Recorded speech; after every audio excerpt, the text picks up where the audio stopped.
Shout out to Jordan Pimley, last year's runner-up, top chap. Yes, my in-rocker breather pipe was split, and I've only gone and spent some money. Genuine Mazda parts. So yeah, good shout, mate. Thank you very much. I'd have missed that actually. So yeah, cheers.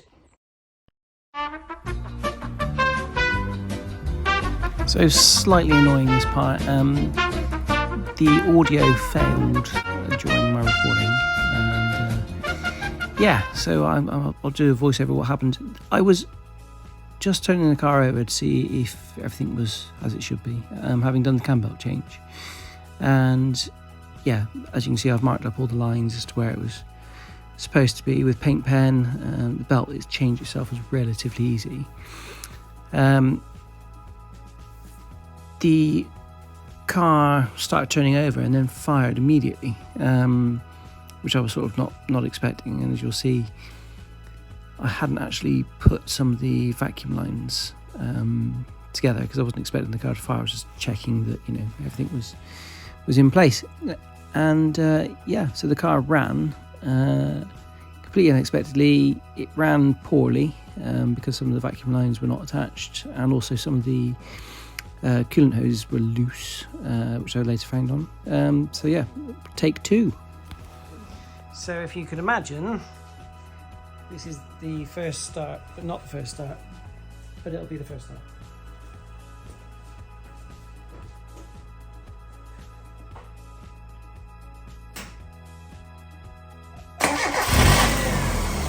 Kaboom!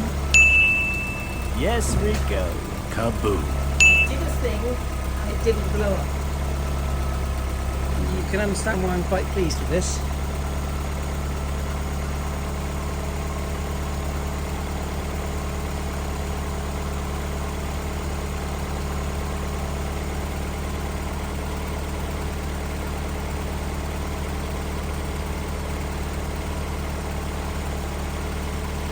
So what I'm going to do now is I'm going to leave it to idle. Get a bit of temperature in it, and then I'm going to take the rocker back off, as suggested by Nick Bailey of Scuzzle Motorsport, and retorque the head. So when it's warm, retorque it just to make sure that everything is as it should be. I can already see that I've left one of the coil pack bolts loose, so I'll have to go and look at that. And just generally on a little bolt check.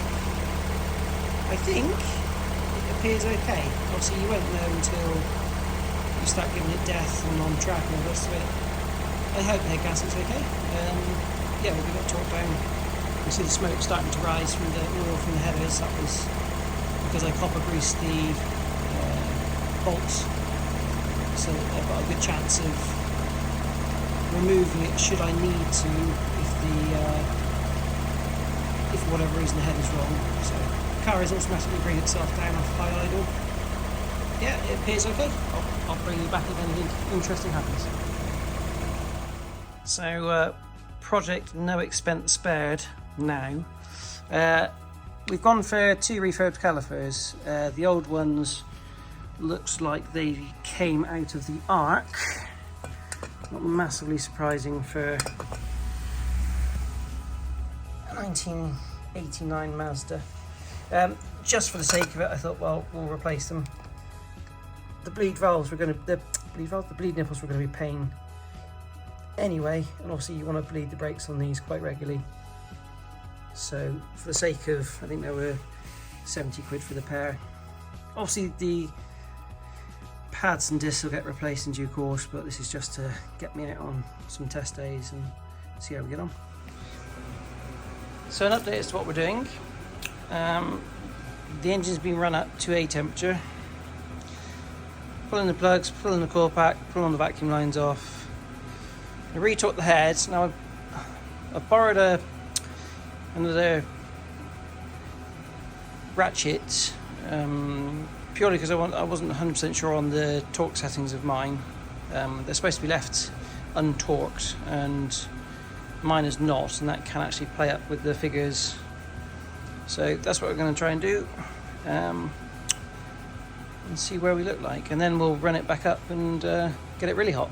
Well, not too hot, but yeah. So we're on to cosmetics because I've had enough of ripping stuff apart. So the front bumper is bolted in various places, none of them correct.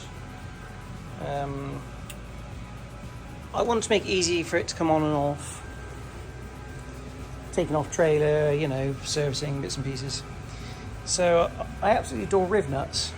I'll show you what those are in a second. So I'm going to riv nuts every fixing. At the moment it's nut and bolts, which is a pain in the arse. So we'll put some riv nuts on. I've got a splitter to go on in the bumper, which is the one that's allowed. So we'll put that on as well, and some grill, and go from there. So riv nuts, if you're not aware, are effectively rivets.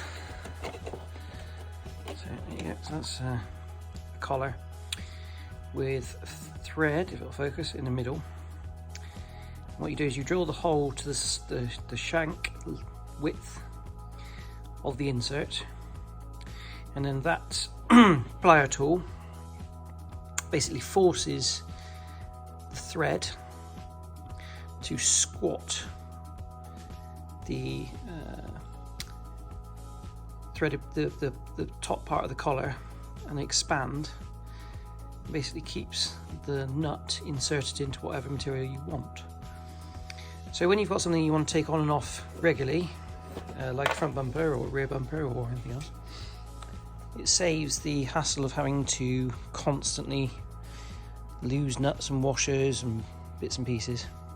So yeah, another thing that I find really worthwhile are these magnetic trays. They're at Lidl's, Aldi's. They're not expensive. They attach to your vehicle obviously with magnets, and they also keep all your bits and pieces in one place. So yeah, I would recommend wherever you get them from, get one. Splitter to go on in the bumper, which is the one that's allowed. So we'll put that on as well, and some grill, and go from there.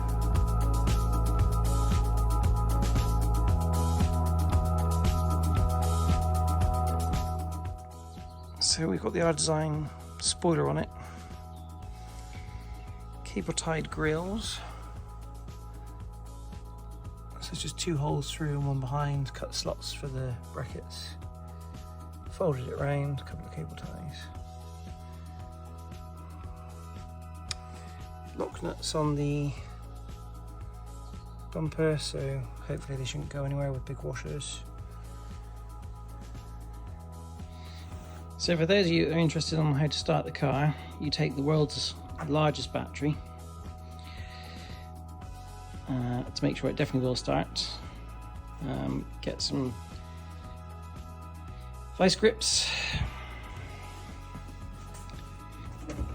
Make sure your car's full of junk. You turn the isolator to on.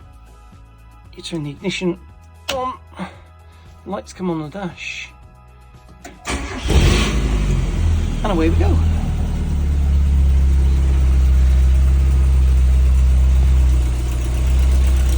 And hopefully it runs.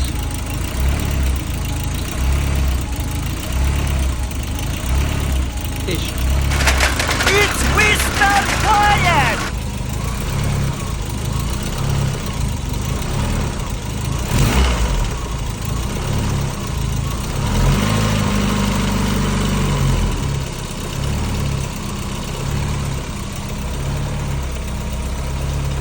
So there we go. What do we think? Somewhat better than it was before. Grill, RS splitter. Obviously I've got to get the toe straps through. But yeah, looks much better, I think, much tidier, and I'll inlay a picture of what it looked like before this, which is not brilliant. So yeah, we'll get this on. So I think these Team Dynamics TDO ones, someone will correct me on that, has last year's Avon's V7s, so I'll get a new set and try this out. Obviously none of the geometry is being set, so the car is completely wrong, but we'll look to align it now that the car is sort of ready to go. We've had a quick look at the bucket seat. So I'm 6 foot, so it's always going to be a bit of a push to get me in there. Yeah, the mounts are too high that came out. They were from that over there actually, which is a OMP Champar, so they were miles, it was miles too high and too close. I'm going to spend some time in getting the car sorted with regards to that. At the moment, let's see. So get you in there. That's the OMP mounts. The seat is, you know, miles away from any of the bolt holes, and the same on the rear. I'm not massively impressed with the plating underneath, so I'm going to have a look at that as well. And yeah, then I start looking at cosmetics, which this car needs a lot of. Yeah, the last thing you want to do really is tidy up your garage, because this thing has been a mess for a long time. I think I'll spend the rest of the evening now just tidying up the disaster that is my garage.